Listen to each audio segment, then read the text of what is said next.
Welcome. Please feel free to just listen or read along. Genesis chapter 2, verses 1 to 25. Thus the heavens and the earth and all their array were completed. On the seventh day, God completed the work he had been doing. He rested on the seventh day from all the work he had undertaken. God blessed the seventh day and made it holy, because on it he rested from all the work he had done in creation. The story of the nations. The Garden of Eden. This is the story of the heavens and the earth at their creation.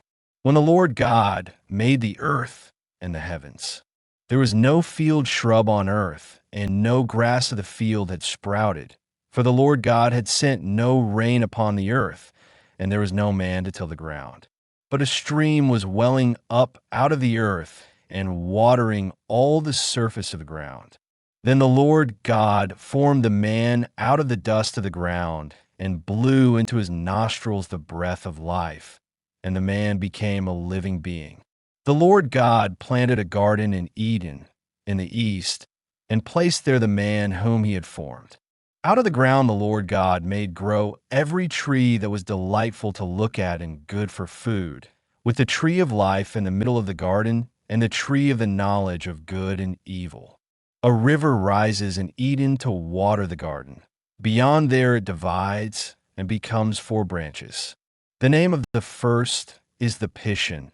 It is the one that winds through the whole land of Havilah, where there is gold.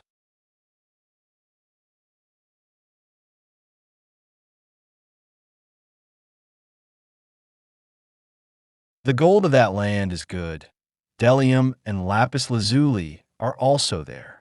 The name of the second river is the Gihon. It is the one that winds all through the land of Cush. The name of the third river is the Tigris. It is the one that flows east of Ashur. The fourth river is the Euphrates.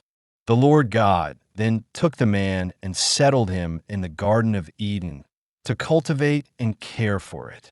The Lord God gave the man this order: "You are free to eat from any of the trees of the garden, except the tree of knowledge of good and evil.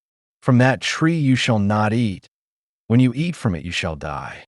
The Lord God said, "It is not good for the man to be alone. I will make a helper suited to him." So the Lord God formed out of the ground all the wild animals and all the birds of the air, and he brought them to the man to see what he would call them. Whatever the man called each living creature was then its name. The man gave names to all the tame animals, all the birds of the air, and all the wild animals, but none proved to be a helper suited to the man. So the Lord God cast a deep sleep on the man, and while he was asleep, he took out one of his ribs and closed up its place with flesh. The Lord God then built the rib that he had taken from the man into a woman.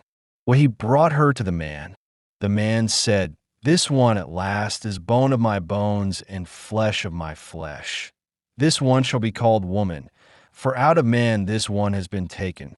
That is why a man leaves his father and mother and clings to his wife, and the two of them become one body. The man and his wife were both naked, yet they felt no shame. Thanks for listening today. Please come back for Genesis chapter 3.